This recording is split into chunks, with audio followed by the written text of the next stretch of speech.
진심으로 감사를 드립니다. 시간 저희들 하나님의 의지를 항상 주관하여 주시고 다스려 주시며 통치하여 주시는 여호와 하나님 주님께 감사를 드리며 우리의 갈 길을 인도하여 주시고 가르쳐 주시고 주의 말씀을 기억나게 하여 주시는 성령 하나님께 또한 감사를 드립니다. 시간 아버지 하나님, 저희들은 하나님께 하나님의 길은 죄를 지어서 너무나 하나님의 길은 지옥 가야만 마땅한 사람들이지만 그럼에도 불구하고 저희들 죄 가운데서 주여 우리를 건져내시고 구원하여 주심을 감사합니다. 아버지 하나님, 이 시간 또한 위엔 저희들에게 삼성중앙교회 이 참 좋은 교회를 우리에게 만나게 하여 주셔서 너무 감사합니다. 더욱또 아버지 하나님 이 교회에 하나님의 이끄는 목자로 하나님의 임명숙 목사님을 하나님의 이끄는 우리에게 허락하여 주셨는데 이 하나님의 이끄는 말씀대로 하나님의 우리에게 잘 가르치시며 인자하며 사랑이 많고 하나님의 참으로 이끄는 하나님의 선한 목자로 하나님께 합한 자로 우리에게 하나님의 이끄는 주여 만나게 하여 주심을 감사합니다. 하나님 이 목사님을 잘 섬기며 잘 아버지 하나님의 받들며 잘 하나님의 이끄는 감사함으로 주님 우리가 서로 사랑하고 또 아버지 하나님의 끝까지 잘 갈 수 있는 저희들의 인생이 저희들의 성도가 저희들의 모든 아버지 하나님의 직분자들이 되게 하여 주시옵소서. 역사하심을 믿습니다. 오늘 이제 추수감사주의를 맞이하여 하나님 앞에 영광과 찬양을 올려드리며 감사의 생활이 넘치게 하여 주시옵시고 하나님의 길은 그 감동적인 하나님의 길은 주여 우리의 생애가 되어질 수만 있게 도와 주시옵소서. 더욱 하나님의 오늘 입당 예배를 드릴 수 있게 도와주심을 하나님의 더욱 감사를 드립니다. 하나님 많은 교회들이 있습니다. 그러나 하나님의 그 세상에 많은 교회들이 있지만 그 중에 이 삼성중앙교회 하나님께 합한 교회요 하나님께 참으로 이끄는 합당한 교회이며 하나님께서 원하시는 뜻을 이루기 위해서 세워진 교회가 된 줄로 믿습니다. 그러기에 너무나 감사하고 하나님 앞에 영광을 돌리는 것입니다. 주님 오늘 예배를 하나님이 주관하여 주시고 온전케 하여 주시옵시며 이 나라의 백성들이 다 주님 앞에 나와서 구원에 이를 수 있게 도와주시옵시고 여호와의 백성들이 되어질 수만 있도록 이 대한민국을 축복하여 주시옵소서. 인도하여 주심을 믿습니다. 하나님의 이끄는 오늘 이 시간 또한 하나님 말씀에 들고선 하나님 이제는 주의 목사님을 하나님께서 강력하게 사로잡아 주셔서 하나님 사용하여 주심으로 하나님의 그 입술을 통하여 주시는 귀한 말씀이 우리에게 생명이 되게 하시고 치료가 되게 하시고 능력이 되게 하여 주시옵소서. 은혜가 되게 하여 주시옵소서. 그래서 듣는 모든 이에게 하나님의 잠으로 영혼이 잘 되게 하시고 범사가 잘 되게 하시고 하나님의 강건해지게 하여 주시옵소서. 인도하여 주심을 믿사오며 예수님 이름으로 감사하기 드리옵나이다. 아멘. 말씀으로 들어가기 전에 우선 임명패 수여식을 거행하겠습니다. 우리 박 목사님과 진대박 장로님 잠깐 나와주시기 바랍니다.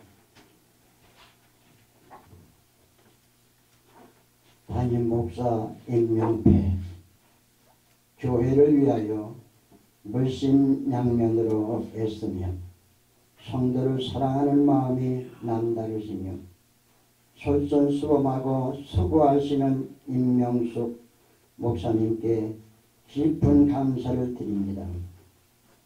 모든 성도들의 마음을 모아 삼성중앙교회 담임 목사에게 더욱더 충성하며 교회를 위하여 우리 모두가 한 마음으로 담임 목사님을 잘 섬기며 교회를 위하여 더욱 노력할 것을 다짐하며 임명패를 드립니다. 2021년 11월 28일 삼성중앙교회 성도 1동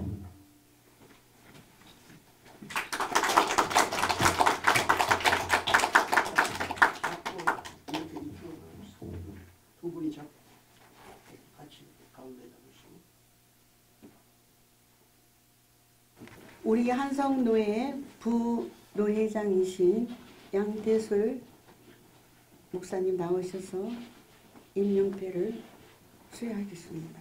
임명패 증정이겠습니다. 노회장 임명패 이름 임명숙 목사 제44회 한성노회 정기 가을 노회회 노회장으로 임명됨을 축하드리며 임명표를 드립니다. 2021년 11월 24일 한성노회 노회원 1동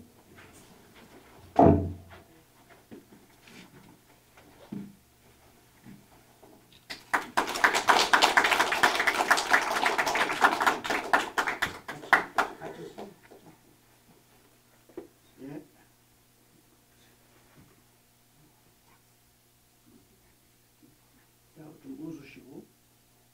감사합니다.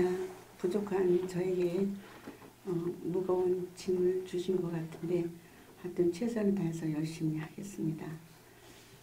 이어서 말씀 봉독 있겠습니다.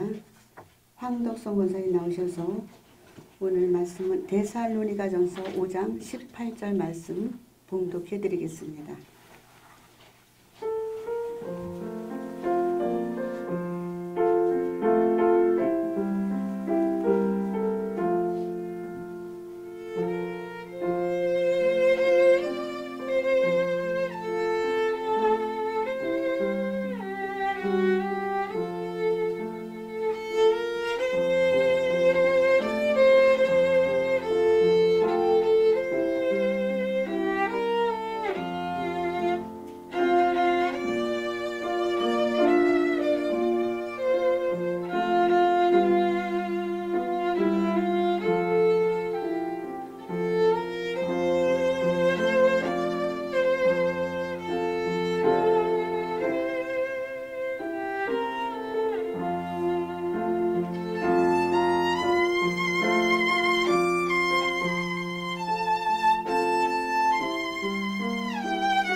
다시 한번 우리 김 교수님한테 뜨거운 박수 부탁드립니다.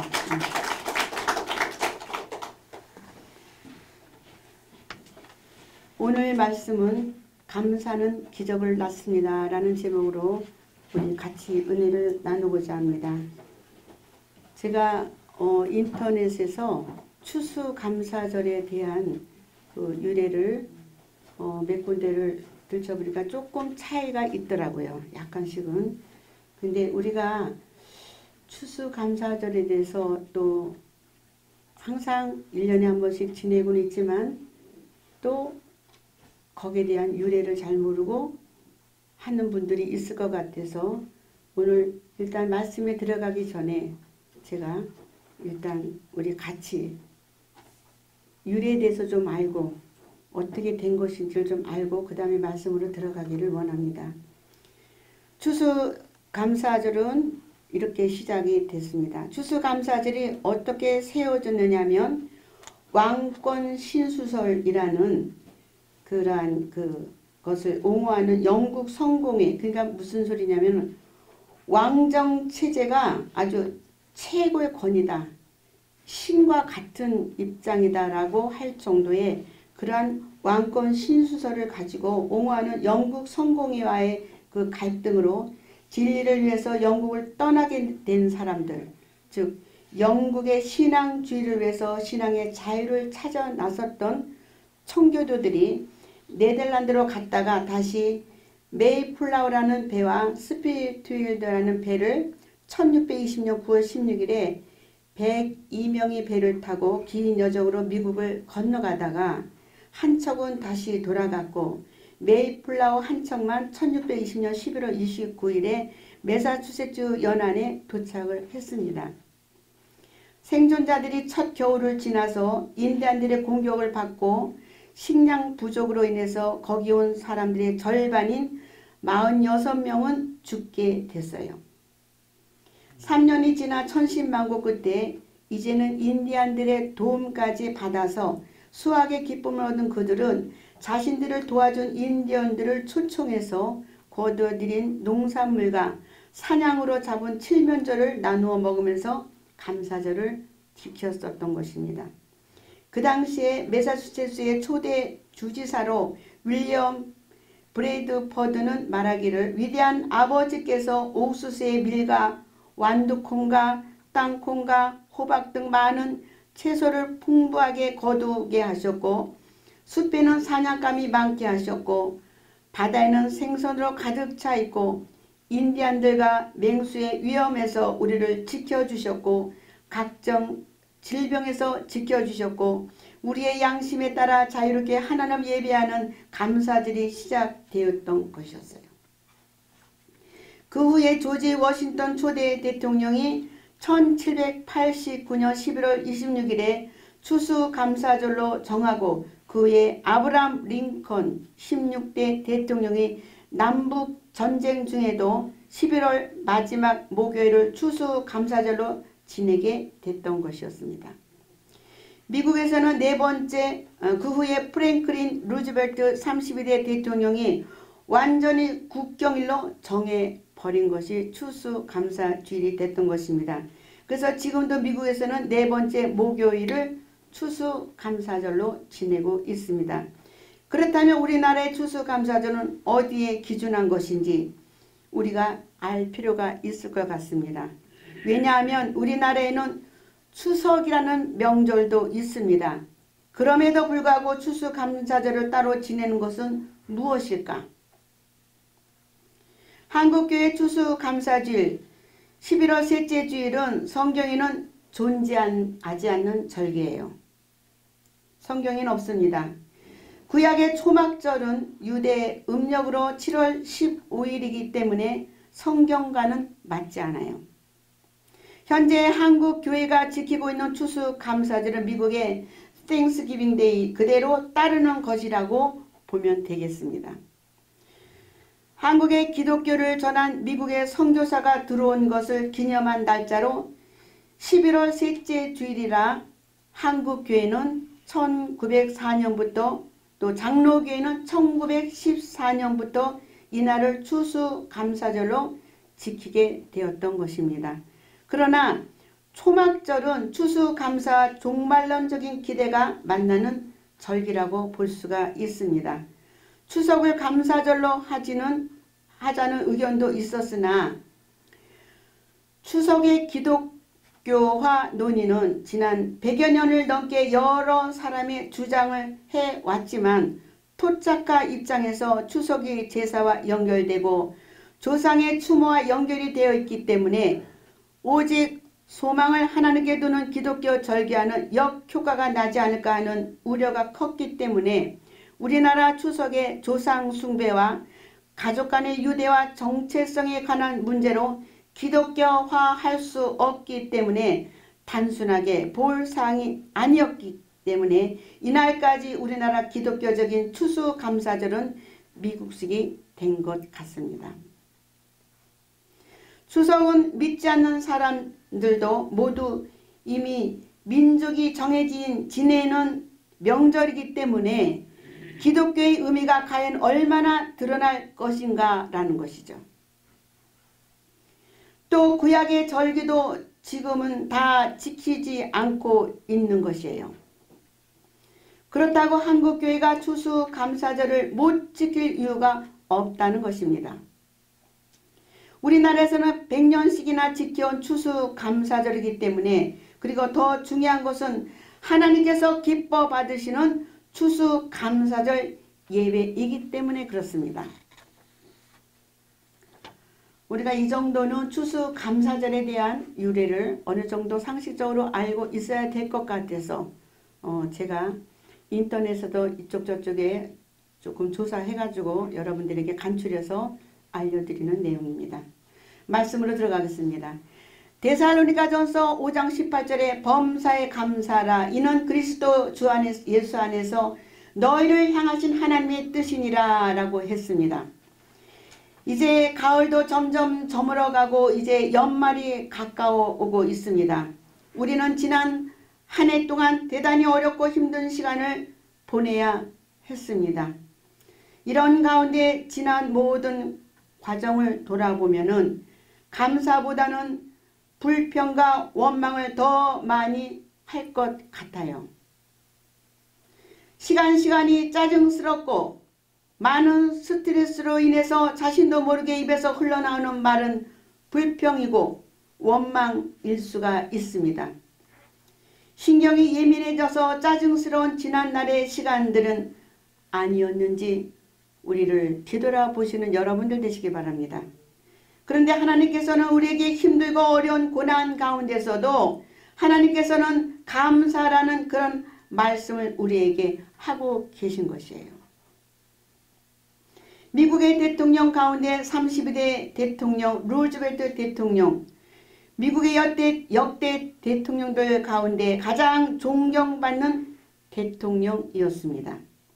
그 중에 루즈벨트 대통령 많은 사람들에게 존경을 받는 대통령인데 이분에게 치명적인 몸에 장애가 있었다고 합니다. 그 장애는 시력이 너무 좋지 않았던 것이에요. 이 대통령은 항상 2개의 강철집으로 된 안경집을 몸에 지니고 다녔다고 합니다.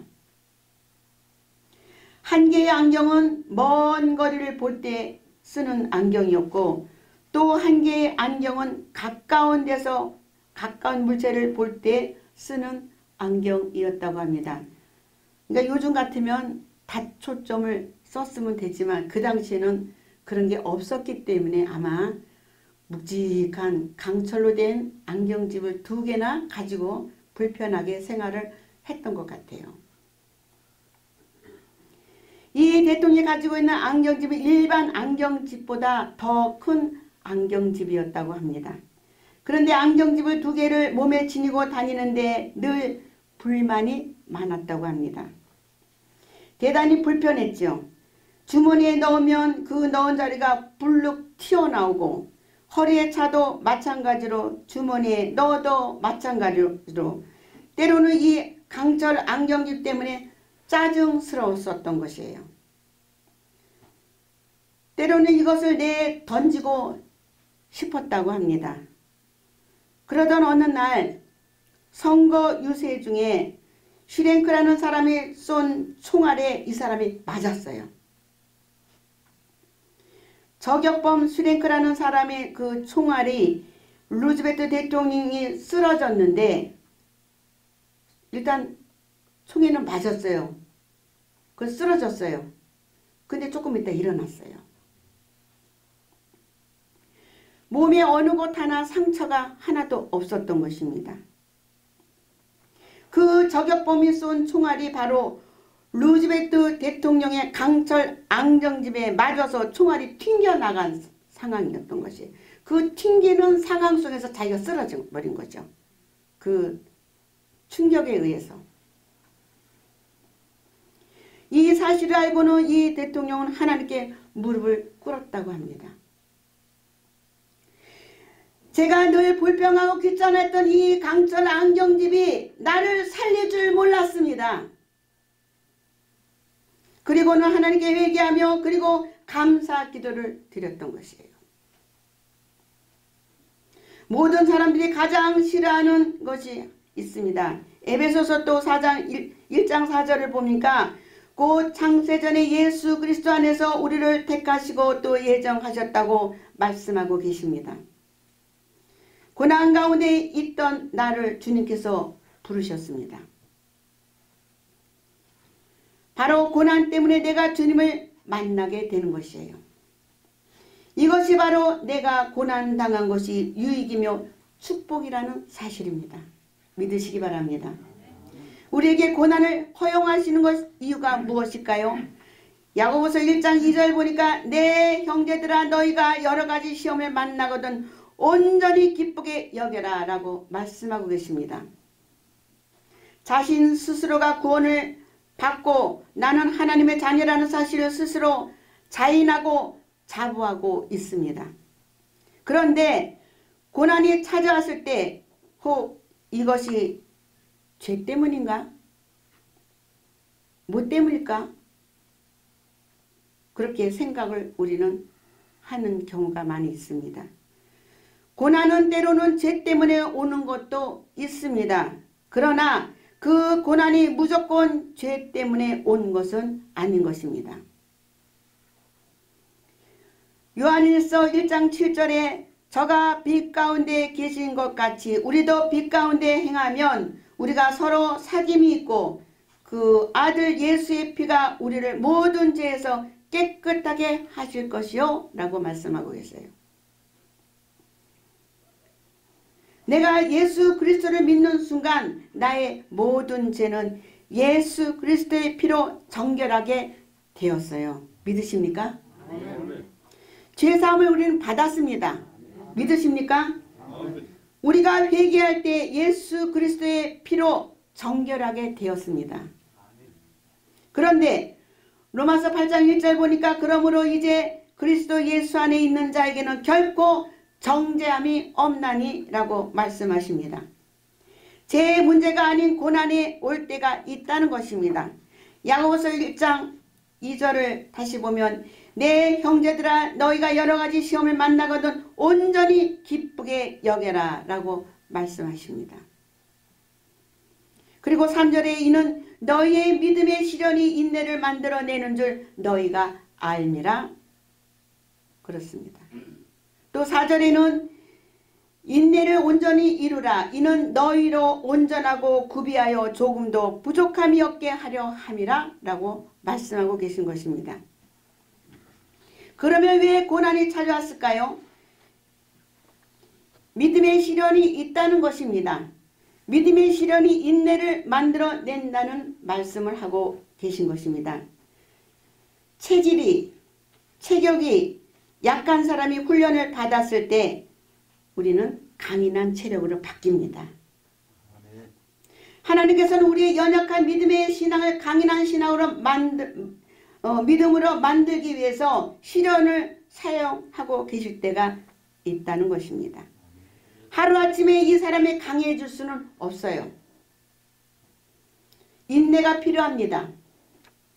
하나님께서는 허용하시면서 그 고난을 통해 계속해서 믿음의 시련을 통해서 인내를 하시게 하고 우리를 강하게 만드신다는 사실을.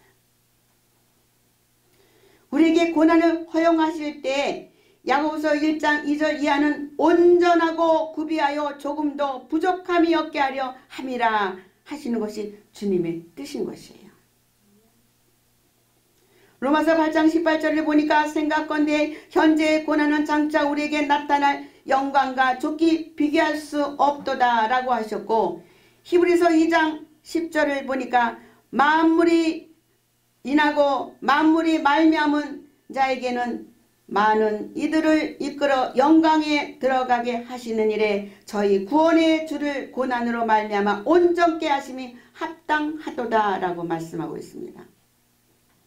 제 문제로 인해서 죽어가는 사람들을 위해서 이 땅에 친히 오셔서 주님께서 십자가에 달리시고 흘리신 보혈로 우리를 정결케 하신 것입니다. 아멘. 그리고 하나님의 자녀가 되게 하셨습니다. 우리를 온전하게 하시기 위해서 우리 주님은 고난을 당하셨던 것이에요. 요한복음 16장 33절에 이것을 너에게 이름은 너희로 내 안에서 평안을 누리게 하려 함이라. 세상에는 너희가 환난을 당하나 담대하라 내가 세상을 이기었노라 하시니라 라고 말씀하고 계신 것이에요.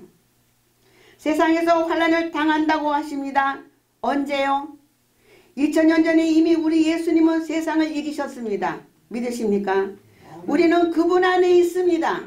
아멘.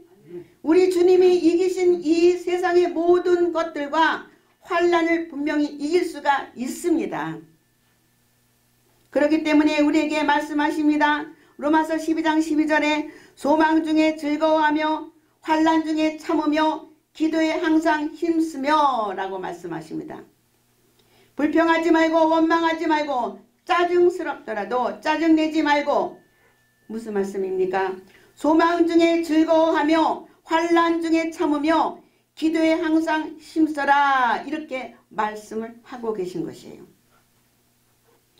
시대는 환난의 시대이고 지금 현재 재앙과 재난이 계속된다 할지라도 믿음의 사람들은 소망을 가지라고 말씀하고 있습니다.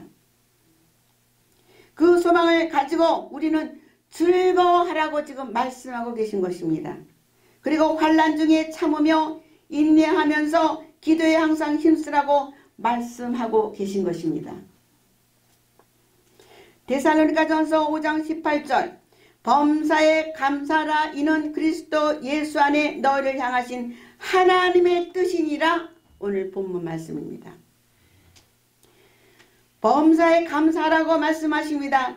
이것이 바로 하나님의 뜻이라는 것이에요. 환난 중에 참으며 교회에 항상 힘쓰는 사람들은 반드시 범사에 감사합니다. 하나님께서 어떤 역경, 어떤 환난, 어떤 고난 중에도 항상 기뻐하며 즐거워하며 감사하는 삶을 사는 사람들에게는 하나님께서는 축복해 주십니다. 믿으시기 바랍니다. 과거를 돌아보면서 하나님 모든 짜증스럽게 생각했던 것들 그리고 불평과 원망만 쌓였던 지난 일들을 이제 오늘 추수감사절을 맞이하면서 하나님 앞에 감사할 수 있는 믿음의 사람이 되어야 할 줄 믿습니다. 구약에서는 7가지 절기가 있습니다. 그래서 7대 절기로 얘기를 합니다. 그러나 그것을 요약한다면 감사절기라고 말할 수가 있는 것입니다. 요한복음 5장 39절 보니까 이 성경이 곧 내게 대하여 증거하는 것이로다. 모세를 믿었다면 또 나를 믿었으리니 이는 그가 내게 대하여 기록하였음이라고 말씀하셨어요. 제가 자주 쓰는 말씀입니다. 모세가 기록했던 모세오경 뭐라 그랬습니까? 창세기, 출애굽기, 레위기, 민수기, 신명기. 예. 5권을 뭐라고 한다고요? 모세오경. 예. 이 5권의 책 속에 이 내용들이 전부 이 땅에 오실 그리스도에 관한 것이라고 주님께서 친히 오늘 말씀해 주시고 눈이 말씀을 드렸습니다. 그러니까 모세 시대부터 예수님 오실 때까지 그 역사가 약 1500년이라는 긴 역사를 가지고 있습니다. 하나님께서는 모세 시대 예수님 오시기 1500년 전 이미 이 땅에 오실 예수 그리스도에 관해서 모세를 통해서 기록하게 하셨던 것이에요.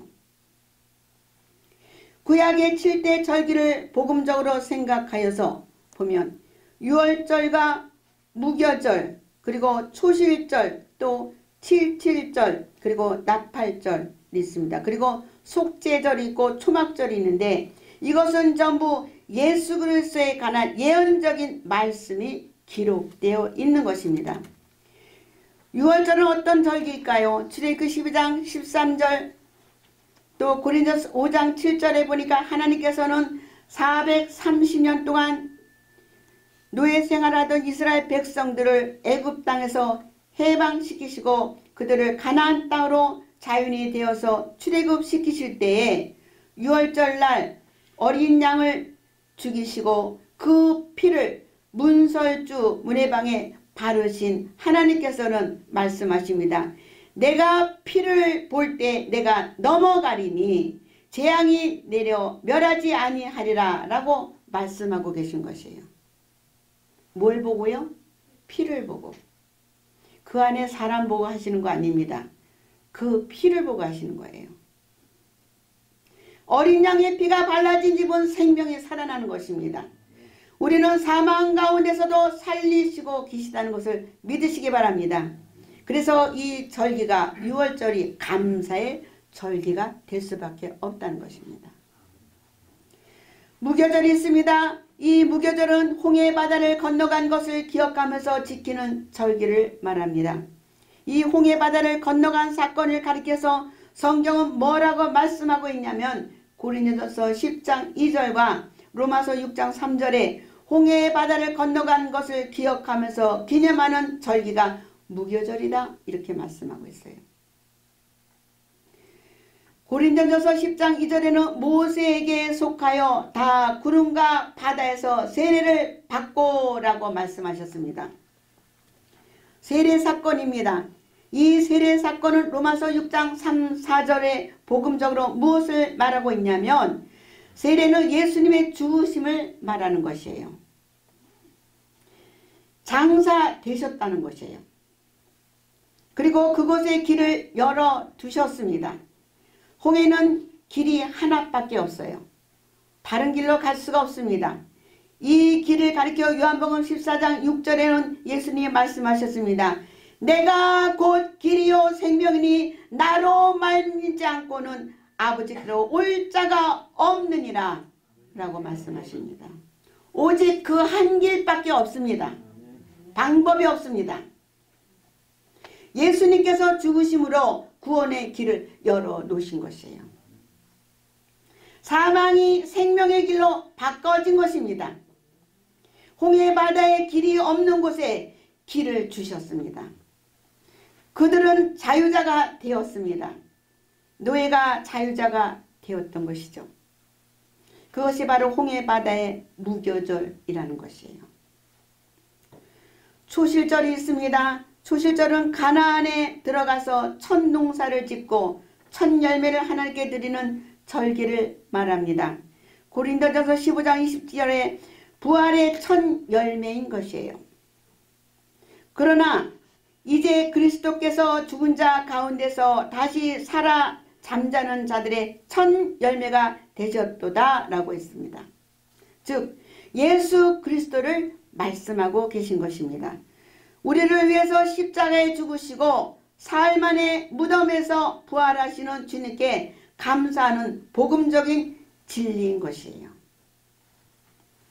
또 77절이 있습니다. 시내산에서 하나님 계명을 받았습니다. 누가요? 누가 받았습니까? 시내산에서 누가? 모세가 받았죠. 모세. 말씀을 받았습니다. 그리고 복음적으로 무엇을 말하고 있냐 하면 하나님께서 성령으로 이 땅에 보내시고 그리고 말씀을 믿고 은혜 생활하는 것을 감사하는 절기가 바로 칠칠절인 것이에요. 또 나팔절이 있습니다. 나팔절은 가을 추수라고 열매를 거두었습니다. 추수는 마지막 때에 거두는 것을 추수라고 합니다. 누가복음 6장 44절에 보니까 열매를 보고 그를 아신다고 하셨습니다. 지금은 가을 추수를 마치는 시기입니다. 가을에 추수하는 그 열매는 지난 여름의 폭염 속에서 견뎌온 열매들입니다. 지금 여기 우리 강대상 앞에 진열되어 있는 열매들이 바로 그 열매들인 것입니다. 특히 우리가 직접 씨를 뿌리고 비료주면서 폭염 속에서도 잡초를 뽑으면서 잘 자라나서 열매를 맺은 것이 이 앞에 지금 하나님 앞에 뽐내면서 지금 하나님께 영광을 돌리고 있습니다. 어떤 것들입니까? 우리가 직접 농사진 것이 고구마도 있고 감자도 있고 생강도 있고 더덕도 있고 토란도 있고 또 뭡니까? 단호박도 있고 맷도로박도 있고 응? 옥수수도 있고 많네요. 네? 표고버섯도 있고 네. 하여튼 우리 삼성중학교는 대단한 교회입니다. 아멘. 네. 모두가 얼마나 땀을 흘리며 애를 썼습니까? 모진 바람과 장마비 속에서 끝까지 견뎌낸 것들이 결과가 이 열매로 지금 여기 성전에 와 있는 것입니다. 즉 마지막까지 잘 버티고 남아있는 사람들, 가을 추수 때 우리는 영적으로 거둬들이는 자가 되어야 될 줄 믿습니다. 이러한 구원의 열매가 된 분들이 오늘 여기 앉아서 추수감사절을 맞이하며 하나님께 영광 돌리는 여러분이라고 믿습니다. 속죄절이 있습니다. 대제사장이 1년에 한 번씩 희생 제물의 피를 가지고 지성소에 들어가서 하나님 앞에 나아갑니다. 그리고 백성들의 죄를 용서를 구하고 제사함을 얻기 위해서 대제사장이 지성소에 나가는 그것을 가리켜 속죄 절기를 지키는 것이라는 것이죠. 오늘 이 시대에 대제사장 되시는 예수 그리스도께서 우리 주님께서 십자가에 죽으시고 흘리신 그 피로 우리의 모든 죄를 용서하시고 우리 죄를 속죄해 주셨습니다. 이것이 바로 속죄절의 감사의 의미인 것이죠. 초막절이 있습니다. 광야를 지난 것에 대한 그 절기가 초막절입니다. 지금도 전 세계에 흩어져 있는 유대인들은 초막절이 되면 고국으로 돌아와서 조상들이 걸어왔던 광야 생활을 기록한다고 합니다. 광야에 나가서 초막을 짓고 일주일 동안 그들은 그곳에서 함께 노숙하기도 한다고 합니다. 이것은 사도행전 7장 38절 뭐라고 합니까? 우리 많이 했죠? 광야교회라고 말씀하고 있지 않습니까? 우리는 광야교회를 지나왔습니다.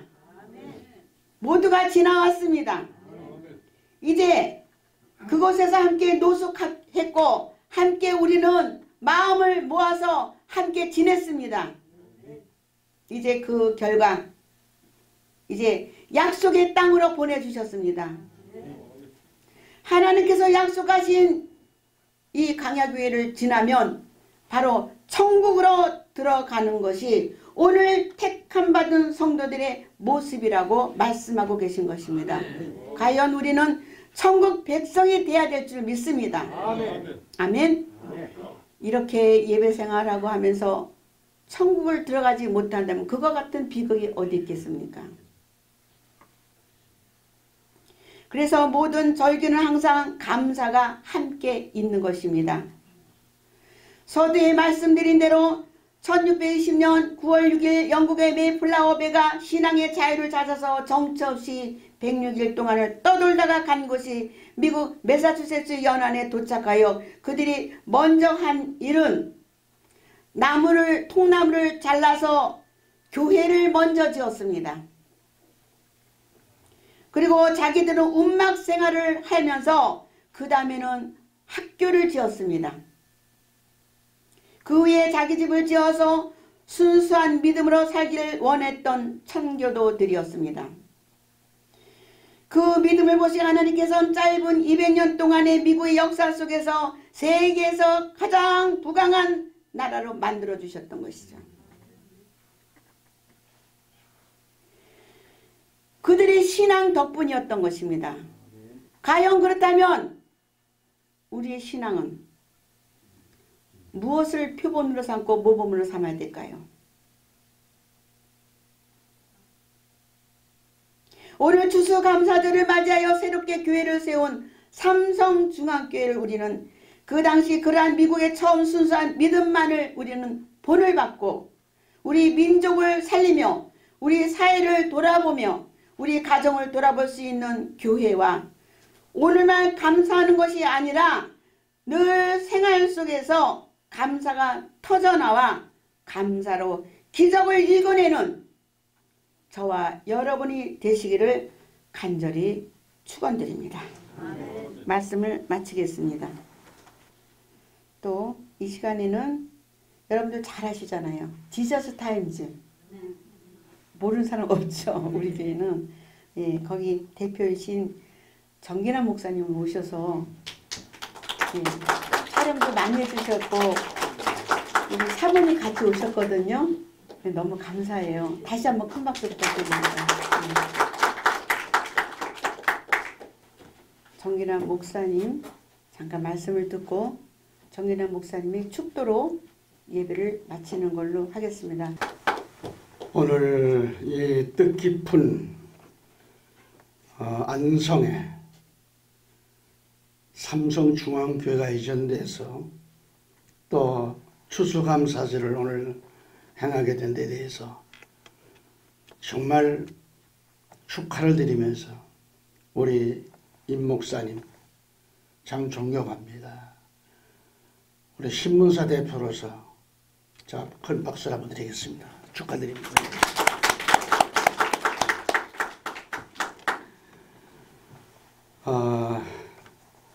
목회를 한 40여 년 하고 이제 마치고 지금은 언론계에만 종사를 하고 있습니다.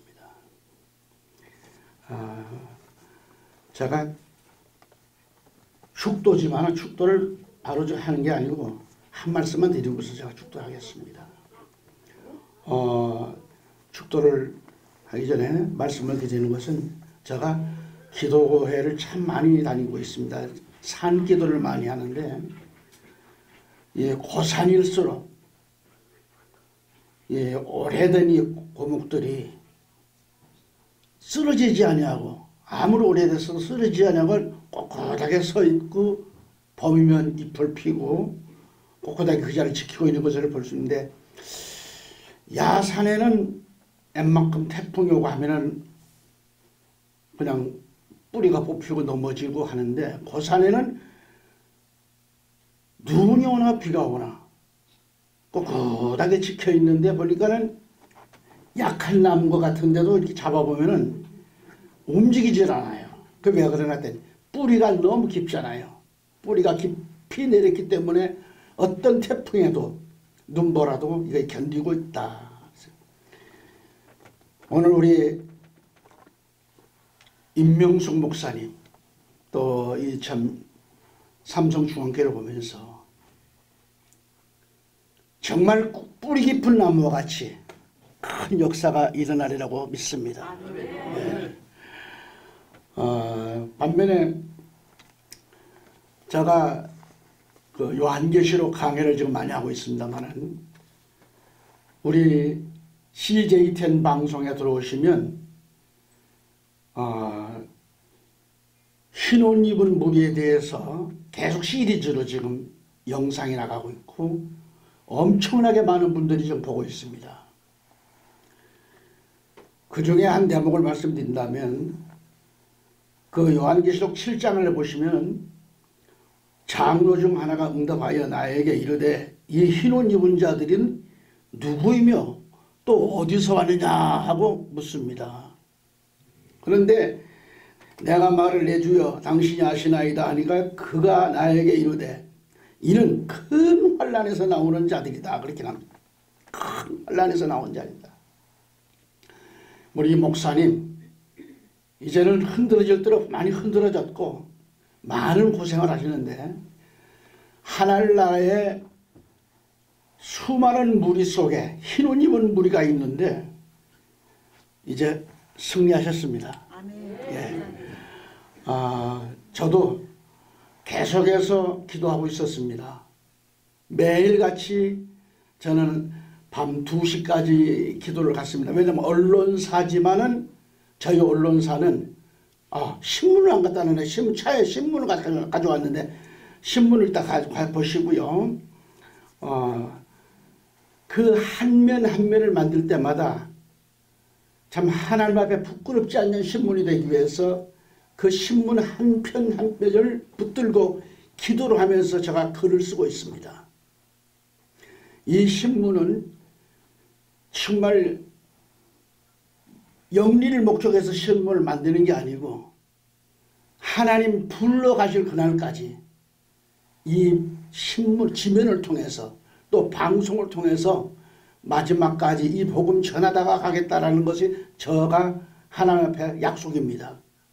그래서 여기 오늘 우리 장로님들, 우리 목사님들도 계시고 또 사업도 하고 계시는 장로님도 계시는데 우리 임 목사님 더 이상 흔들리지 않도록 중심이 되어서 꼭 좀 붙들어 주십시오. 우리 임 목사님 제가 너무너무 존경하고 사랑합니다. 예. 어떠한 환난과 풍파가 몰아닥칠지 몰라도 굳건하게 정기나면은 저 서울에서 밤마다 엎드려 우리 삼성중앙교회와 여러분들을 위해서 기도하겠습니다. 또 가능하시면 한 번씩 더 불러주십시오.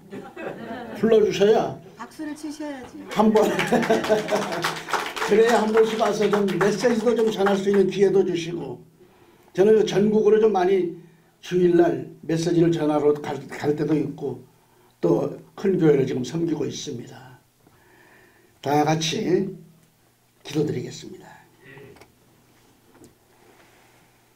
이제는 속히 오실 우리 주 예수 그리스도의 은혜와 하나님 아버지의 극진하신 그 놀라운 사랑하심과 성령의 감화하시고 감동연의 주 충만하신 은혜가 삼성중앙교회 위에 이 시간 함께 머리 숙인 사랑하는 종들의 머리 위에와 우리 임 목사님 위에 이 나라 이 민족 위에와 한국교회 위에 이제로부터 영원 무궁토록 함께 있을지어다. 아멘. 아멘. 아버지